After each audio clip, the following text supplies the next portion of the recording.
नमस्कार YouTube family, Pareez किचनमध्ये आपल्या सर्वांचं खूप खूप स्वागत। आज आपण बनवतोय बॅचलर स्पेशल चिकन खिचडी।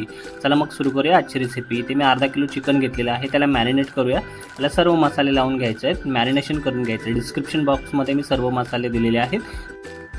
2 कप इंद्रायणी तांदूळ आपण इथे पाण्यामध्ये भिजत ठेवलेले आहेत। आता आपण टोपामध्ये तेल टाकले, त्यामध्ये खडे मसाले, कढीपत्ता आणि कांदा परतून घेऊया। 1 मिनिटभर परतून घ्यायचा आहे।